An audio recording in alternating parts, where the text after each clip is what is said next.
Hey, what's going on, guys? This is Gil from Black Hole Comics, and today we're going to be reviewing the premium Bandai Turles action figure.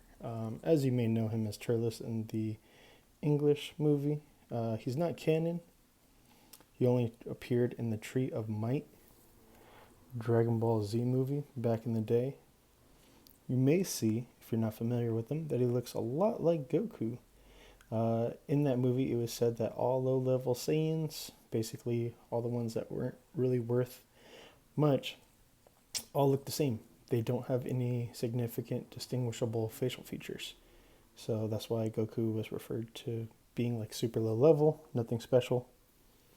So this guy came out great, man. I really cannot believe that we have this. I mean, it is such an awesome time to be a Dragon Ball Z fan, Dragon Ball, just fan in general, just because there's a bunch of stuff that they're producing that I never would have thought that we would ever get, such as Dragon Ball GT. That's amazing. So yeah, just, man, the sculpt, everything on them looks great. I do have a couple gripes. We'll get into that in a little bit. So one thing I want to point out, this cape, it is a pliable plastic. It's nice and soft, but he appeared like that for a little bit in the movie until it was time to get real, get serious. And here we go. Chunky, evil Goku, Goku's brother. Some people, kind of the superstition, urban legend type things like that nobody really knew, that everybody just spread misinformation. I remember hearing all that stuff from my older cousins. So we're going to look at this faceplates and the other faceplates that it comes with. You know, one thing I did not realize, he doesn't come with the ear. What the fuck? This is a pretty awesome face sculpt, I'm not going to lie. So I guess you permanently need to have the scouter on them, unless I'm missing something. I'm going to go double check the packaging in a minute, but here goes his angry face. This is the face that he makes after he sees Bulma and how stacked she is. No, I'm just kidding. This is right before he takes a bite of one of the fruits from the Tree of Might. And with the scouter. Here he is yelling out, Kakarot! So yeah, and of course with the scouter. So here he is with the fruit from the Tree of Might, and this was, I believe, after the Saiyan saga, before the Frieza saga, and before they introduced Super Saiyan. So they would take a bite of this, and it would be, I don't know, he became stronger, he became bigger, faster, all that. He started beating the shit out of Goku and everybody else. It was almost like on some Naruto type shit too, because they planted the seed and it became like really huge, and it started stealing the life force from all of planet Earth. Before I get into everything else, I just want to go over the articulation. You can look that far down, which is a whole lot. That far up, which is a lot. Nice range of motion. Oh, it fell off. This is actually pretty awesome because they're on some pegs back here. They are free floating, so they do allow it to go up, and it does look natural. You can go beyond that if you need to, and it starts separating, which isn't terrible. Nice thing is that it doesn't break it. We do have the bicep, swivel right there, double jointed. You get, I don't know, not quite 45, but almost 45. Maybe it's about a little bit shy of 45. Get wrist motion, and then of course up and down. These do have some give, they do move, which is nice. You can't, that's as far forward, and not as much, oh, there we go, sorry. So sorry, with the diaphragm joint, he could go that far back, that much forward, and then at the waist, there isn't a lot. If you put the armor to the side, he can't kick this far out to the side. I always think that it looks so goofy when people have them posed up like this and the armor sticks out like that.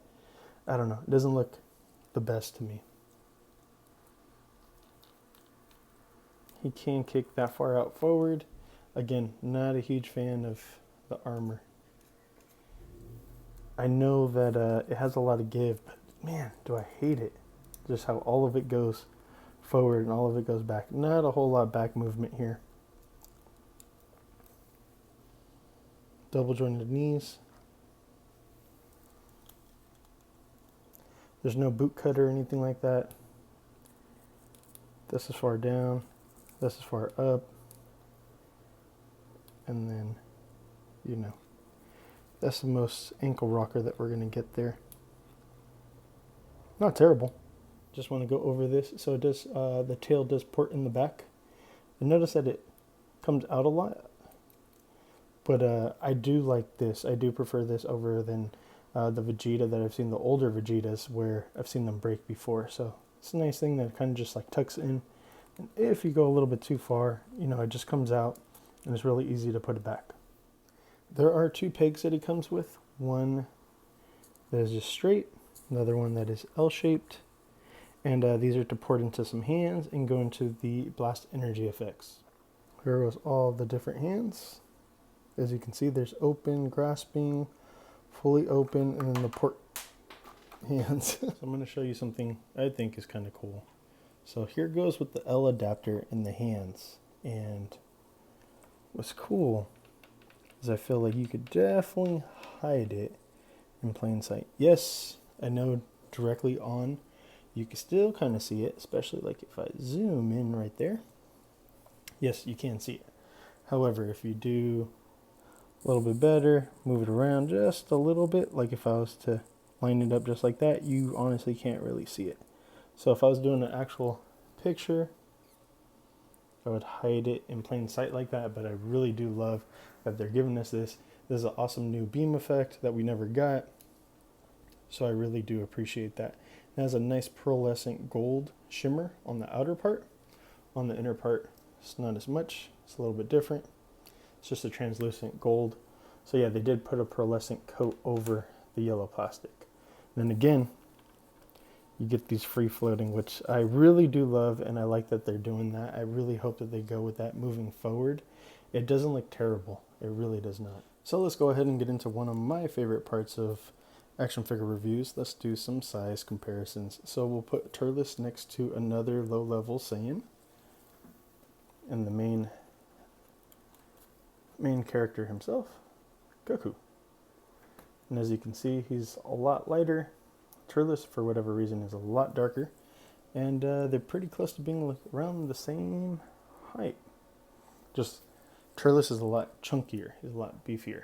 Here goes one of the shortest characters, one of the smaller Figuarts characters, the strongest Earthling, Krillin, and then somebody else who wasn't canon for a really long time but recently became canon. We have Broly from the Super movie, the superheroes.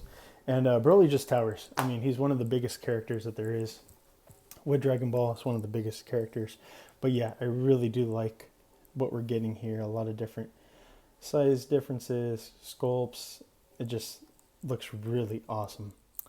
All right, more with the size comparisons, and let's get a big boy in there. Got some Storm Collectibles action in there. And yeah, Scorpion is towering over him. Fucking huge. Let's get another big boy in there.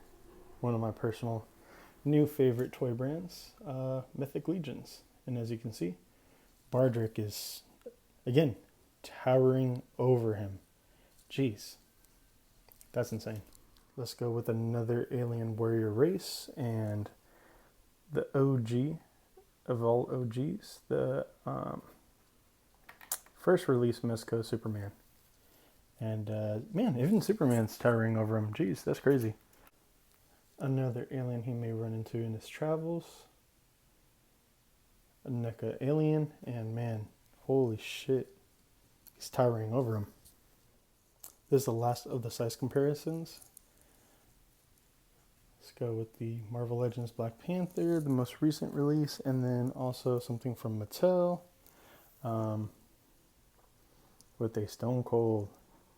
Man, and it's just crazy to see how many characters are towering over Turles. I thought he was going to be a bit bigger because I remember him being bigger than Goku, but it seems like it's right at that same size, just, again, chunkier. So for the gripes, just real quick, I just don't want to really harp on them too much. The paint doesn't really match for the joints, and that is honestly a bummer. Even with the arms, when you switch them out, they don't exactly match 100%. Maybe it's not coming up the best on lighting, but in person, I'll put up photos. They definitely don't match the best. There's, maybe one or two different shades in between. Same thing for the chest and the neck and the face. Like the chest and the face are the same color, but this neck joint right here is definitely a different color. There's a couple shades difference in between. Alright guys, there you go. Sh Figuarts Tulece from Premium Bandai. Hopefully you guys liked my review. Please like, share, and subscribe. And remember, till next time, make sure to stay geeked up and geek out.